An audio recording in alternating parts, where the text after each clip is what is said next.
Hello, and welcome to Doctor Who 50 Years Ago, the show that looks back to the episode that aired in 1967 and looks at the differences between then and now. This week, the Moonbase episode 3, guest starring Commander Philpott as a Cyberman. Look him up on the internet. I am Ben. I am Luke. And I'm Nick. And here we are, and here we go into the news from 1967. On Sunday, the 19th of February, the American space probe Lunar Orbiter 3, we talked about it some weeks back, sent back the first detailed pictures of the far side of the moon. The dark side, I presume. By 1970, the far side would be as accurately mapped, as the visible face bit. Wonders of photography and technology and space racing. And the crucial thing is, this is the same time as the moon base is on, so yes, the moon is very much in people's minds. It is indeed, and it also is in our next feature, which is it's showing how the American space program is going well, and the next one is a complete contrast and opposite. On Tuesday, the 21st of February, technicians at NASA continued dismantling the charred remains of Apollo 1's Saturn rocket and the crew members still inside it. It was meant to launch on that day. Instead, they sent up a small Arcus weather probe instead, which is kind of coincidental. But this is the troubled side of the American space program, that victims sometimes occur. And a change in the space program then to now is that America was willing to accept some sacrifices in the name of progress in space. Yes, and but now that is not acceptable at all. Yeah. Recently, even a private space concern such as Virgin Galactic was almost completely derailed when one of their test spacecraft crashed and one of the pilots died. Yes, yeah. They just about kept it going, but the fact is that people are far less willing to sacrifice human lives in the name of space now than they were. Finance has become an extremely limiting factor as well as the issue of mortality. Yeah, so you could almost say, if you wanted to be cynical, that because people don't want to spend as much money on it, they're willing to use fatalities as a way to withdraw funding. On Thursday, the 23rd of February, in Jining, capital of China's Qinghai province, 169 civilians and 4 soldiers were killed in a violent confrontation when the People's Liberation Army troops came in to retake control of the city's newspaper and clashed with angry and unarmed locals. The power of the press. Well, I think, Luke, this is what we were discussing last week, where you were saying, oh, what if the protesters that have been whipped up by the government go too far? Well, as we said, the army would shoot them. And look what's happened. The army has gone in and shot them. And there are various reoccurrences of this kind of protest, with the most famous one being Tiananmen Square in 1988, 1989. Yes? Well, I mean that's... I assume this was more whipped up due to Cultural Revolution than anti-government protests, per se. That was a peaceful demonstration by students, as opposed to Cultural Revolution stuff. Cool. Nice to distinguish these things. On Thursday, 23rd of February, Jerry Davis had his birthday. Shall we sing him happy birthday? No. Ah, do we not like him enough? No. Not really, no. He's a tragic figure in Doctor Who's history. Well, we still have to say, happy 37th birthday, Jerry Davis. And finally, on Saturday the 25th of February, Martin Luther King Jr. began speaking out at length against American involvement in the Vietnam War, starting with a speech in Los Angeles. He included among the casualties the Charter of the United Nations, the Principle of Self-Determination, the Great Society programs, and so on and so on and so on. Pretty damning evidence for the Doctor of Peace. And here we start to see perhaps some of Lyndon Johnson's former allies turning against him because of the war that's heating up in Vietnam. More Vietnam, more China, more violence, more protest, slightly less space. 50 years on, but there we are. That is the news from 50 years ago. And now we shall get into the Doctor Who episode from 50 years ago, the Moonbase episode 3. It's a bit of a boringer bringer. Yeah, I'd agree this is the weakest episode of the lot so far. Yeah, absolutely. I'd say that... Sorry, go on. Which is weird because the Cybermen are in it, and you'd think that would pick it up, but the Cybermen are kind of difficult to write for, I guess. It's difficult to change them from what we saw in the 10th Planet, where they were sympathetic in how scary they were. Well, I mean, they were tragic. They were more tragic. Tragic, of course, yes. Whereas here, they have to have a vindictive plan which the Doctor has to stop by the end. Even if it is a silly plan. It is a silly plan, yes. And the fact that it's silly lends this episode that cheesiness that the 10th Planet didn't really have. This episode feels a lot like episode 2 of the 10th Planet, done wrong by a less competent writer. So we're going to blame the bad bits of this on Jerry Davis. Again. I don't know, this feels like a natural development of what we saw in the 10th Planet. Because originally the Cybermen were supposed to have names in this, but that was cut. I think they are definitely trying to develop the technological engulfing that the Cybermen have.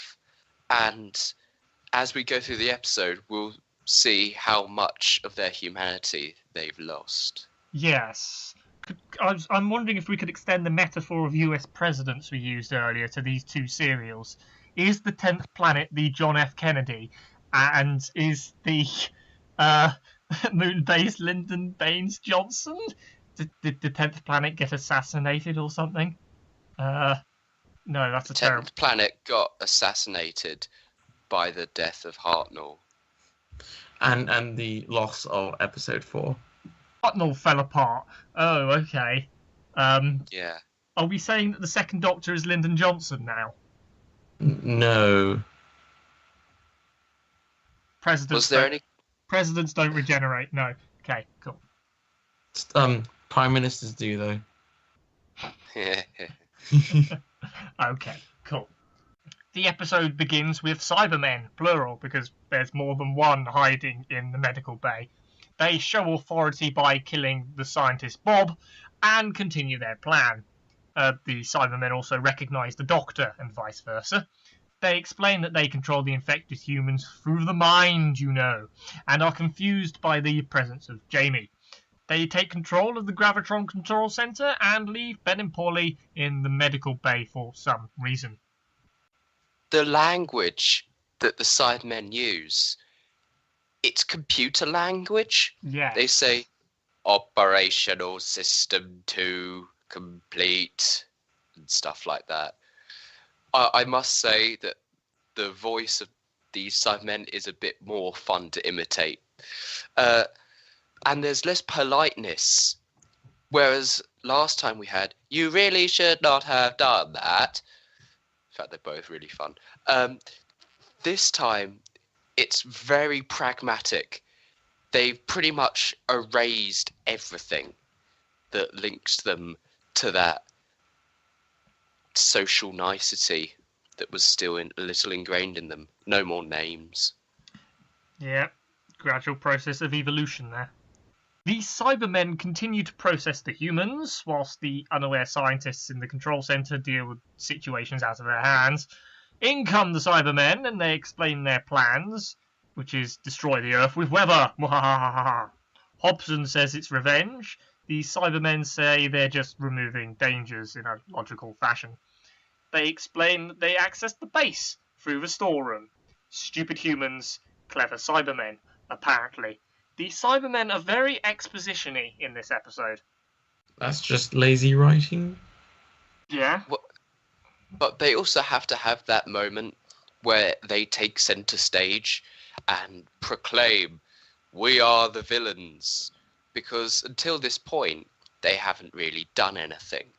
So the fact that they're coming forward establishes them as the villain rather than the tragic figures. I suppose, and also behind the scenes, this makes sense. They need to say, look, we're now proper big league villains now, not just the Daleks are. We're in the same category as the Daleks now.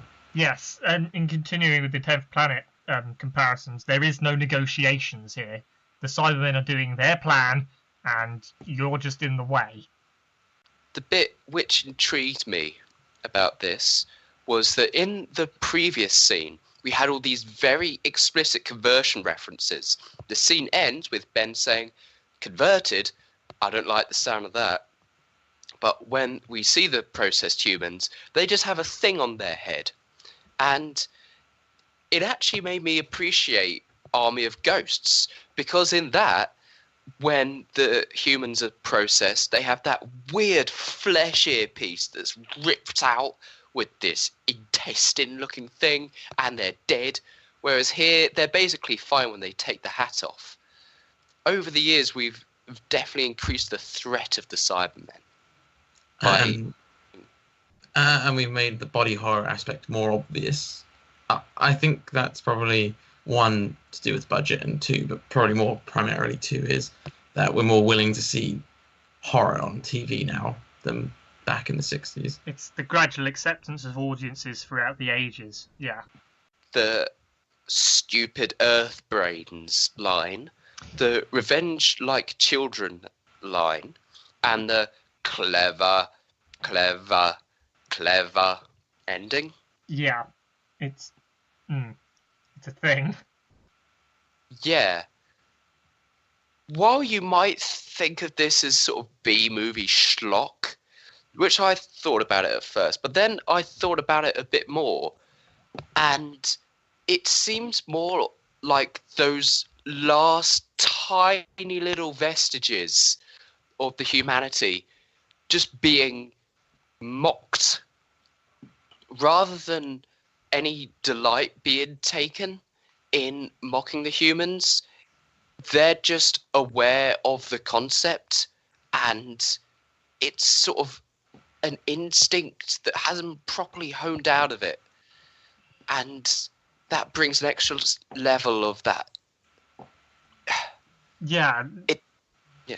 Yeah, I understand what you're getting at. I can compare this to Earthshock, where the cyber leader actively manipulates the Doctor's emotions. Only it's less effective in that one, you could argue. Jamie gets up and wants in on the episode. Ben, Polly and Jamie discuss how best to get rid of the Cybermen, the former knowing about thermonuclear power, the latter talking about holy water, and then Polly combines the two. Nail varnish to dissolve the Cybermen's external hearts and lungs, which is a bit of a weakness, which is internalised in future Cybermen stories, I guess. Here we have an example of badly thought out characters, because Ben and Polly, throughout this scene and their next scene, mix up who is the one in the know about what. They keep switching over. Ben can do the exposition, and then Polly does some of the exposition, but she should have known that if she knew the thing before. So it feels more like Jerry Davis or Kit Pedler saying, "Oh, damn, they haven't had many lines, or they need to look a bit smarter." It feels very jumbled. Yes, muddled up. And we haven't even got to the bit of the episode where it literally starts saying science at you.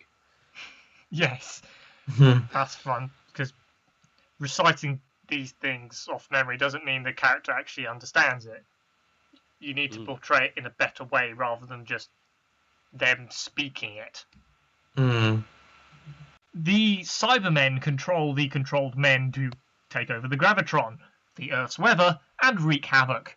The Doctor fiddles with the Cybermen's control units when they're not looking, discovering by talking to himself, or at least I think that's what he's doing, that the Cybermen are afraid of gravity, hence why they're using controlled humans, I think.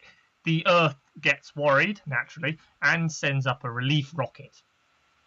I was having flash forwards to Tom Baker in his glorious madness and his plans for post Deadly Assassin Doctor Who.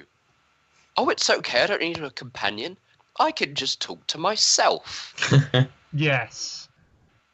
Or rather, they needed, in this case, in this story, they needed a way for them to defeat the current Cybermen, and they can't exactly talk to each other, it seems. Or rather, Patrick Troughton hasn't had many lines in this episode, so he now needs some lines, but he has nobody to talk to in the situation, so they just give it to him for himself. I mean, Troughton conveys it well, but it seems an odd decision that he's actually mumbling to himself. It's almost, dare I say, out of character.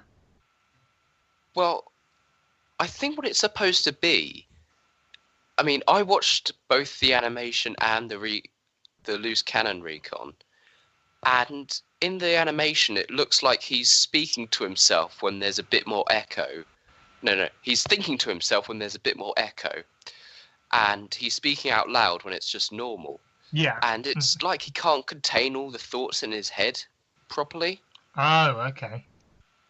Ben and Polly make up acetone and other well-known destroyers of plastic, Autons beware, with some help from Jamie, because he needs something to do. The men banter with each other, and then Ben commits the ultimate offence. And I have it in quotes, "Not you, Polly, this is men's work." And she feebly fights that off. Oh boy. Yeah, that's terrible and awfully dated. And Jerry Davis is not particularly feminist, if anything, anti-feminist, clearly. We have plunged to a new low. I mean, it's sort of been implied, except for Polly's weird being strong-willed in like half of the Highlanders. He basically writes women as being weak and feeble and should be like shut up, etc. He's not particularly forward-thinking, progressive. He's not progressive on women's rights here. No, and I wonder whether that's down to lack of experience with said ideas, yeah. or is he actually opposed to them as a writer? I would like to think it's more to do with the fact he's coming up to middle-aged white man who probably went to Oxford or Cambridge and is just very ignorant of those sorts of ideas. I'd like to think that's what it is. Give him some credit, though. At least Polly says, hell no. I mean, there's no script editor above him to say, oh, God, he's doing that thing again. Better write in the bit where Polly says hell no. Perhaps we'll be able to answer this question a bit better with the post-mortem of the Moonbase next week and discover whether there were tensions on set regarding the use of Polly and the use of feminism or not. The Doctor jams these Cybermen's sonic control, and eventually Ben, Polly and Jamie fight off the Cybermen with their plastic destroyer. I refuse to use the word sprinkle. And they kill all the Cybermen. Well done, them. The controlled humans are freed, and the Gravitron is brought under control. Literally, as I said the word killing them, it reminds me of how all the Cybermen are killed in episode 2. It really is just a knockoff sequel, this episode, isn't it?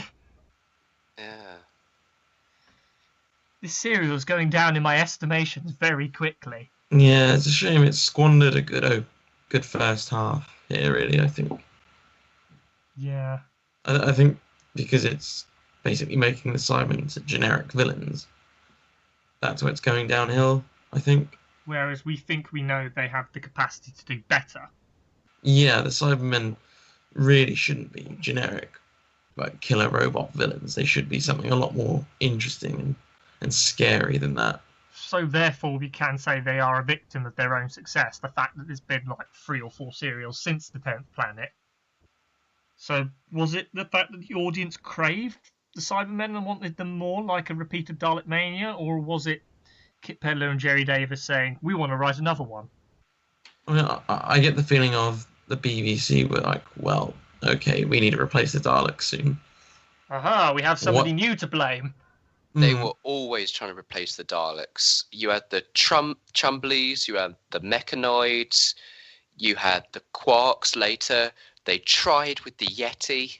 And the Ice Warriors. I feel like the Cybermen, probably the reason why they were so successful in terms of basically becoming the second villain of Doctor Who, big villain, is because they're fairly cheap to do. I mean, it's just a man in a silver suit. But it doesn't look as terrible as some of the other men in rubber suits from Doctor Who. They look at least vaguely okay. Well, the thing I think that made the Cybermen successful is that they can do things and make plans, as opposed to the Chumblies, which just chumble about, and the Quarks, which are just slaves, robot things. The Ice Warriors were successful because they were men in rubber suits, yeah, but at least they had an idea behind them. Yeah. Exactly. Yeah, I suppose. And the idea behind the Cybermen is a fundamentally good one as well. The thing about the Cybermen is that they never had that spike at the end like the Daleks did, where people say, oh, well, the Daleks went a bit downhill after Genesis, but, Remembrance is awesome. The Cybermen are on a very steep downward slope after Earthshock. In fact, I'd argue after the invasion. Yes. But yeah, I'd agree with you on that one.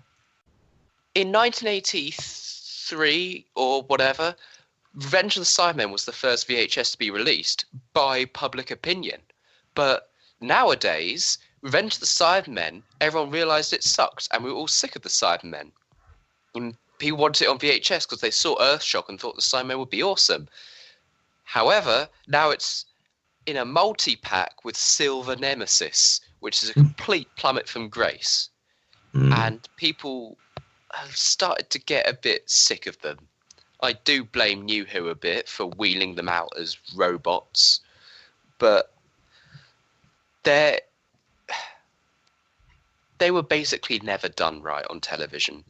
Maybe twice, Tomb and Tenth, and Invasion. And both of those stories had problems, yeah. The Cybermen are troubled, is what we're getting at. Yes. Okay, cool. The fundamental idea is too dark to really execute properly, and the fact that they're sort of tragic figures means that they don't adapt well to actual villainy. These Cybermen in the spaceship realise that they've been foiled and prepare an invasion of the Moonbase. Benoit, that Frenchman, goes out to find their lost men from the last episode and is attacked by a singular Cyberman. But he escapes. Ben draws the Cyberman to the base, where they somehow manage to kill him with plastic destroyer in a vacuum. It's kind of difficult to tell with this missing episode. Well, they have a flask of it rather than a spray bottle. He specifically says, if we spray that spray bottle, it'll disperse due to the vacuum before it hits them. Therefore, I'm going to throw a flask. This is the bit of the episode where they start explaining science. Yes. We've already had the science of what destroys plastic, the modern day things, and which surprisingly can help you survive against a Cyberman invasion. And now we're talking about this is how the moon works again.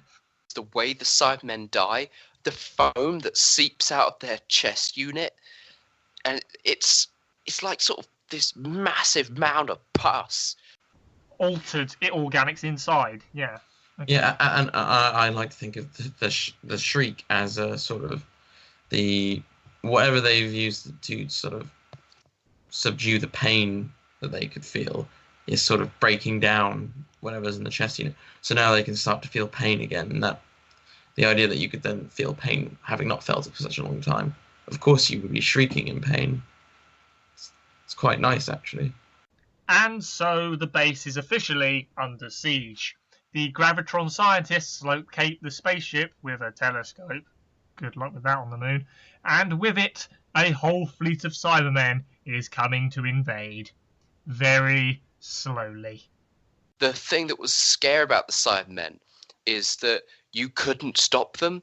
That metallic marching. Uniformed militarism. Because they're all one.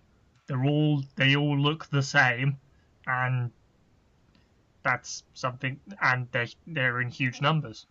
Is there any a more obvious version of the base under siege than some of the earlier ones in this season? If you get what I mean, this one's very much obvious. It's a gradual evolution to the constants. So the 10th Planet and Power of the Daleks are almost sort of like prototype base under siege stories. This feels like the Moonbase is the beta testing of the base under siege. Yeah, and then next season they use it to great effect. And that was the Moonbase episode 3, which is slow and has criticisms. But once again, I'm going to use the initial positive comment. Patrick Troughton is in it. Not as much as he was in episode 2, where he completely shone with speeches and all that jazz, but he's there. If I ever watch the Moonbase again, instead of sticking this one on, I'm just going to stick on episode 2 of the 10th Planet, and then stick on episode 4 of the Moonbase. Can you really mix and match them? Are they that similar? Yes. Okay. They basically follow the exact same story beats. Yeah. As we've ranted, the Cybermen are quite flawed as a premise in Doctor Who. Speaking of 50 years on, were they in this season 10 preview thingamajig and doodah? Oh, they were, weren't they? Were they? Does that mean they're coming back? I wonder. I hope not. Who knows? Who knows? Yes, and that is something for us to look forward to 50 years on. Possibly more Cybermen in possibly more flawed situations. We can only look forward to that. Thank you very much for watching. You can find us on Blogspot, which redirects to iTunes. Leave positive comments there, it helps. You can also find us on Facebook and YouTube, where you can like, comment and subscribe, and Google Plus if you dare. We'll be back next week with the finale, episode 4 of the Moonbase, and one more glorious weather-related pun. Until then, I have been Ben. I have been Luke. And I have been Nick. Thank you, and goodbye. Clever, clever, clever.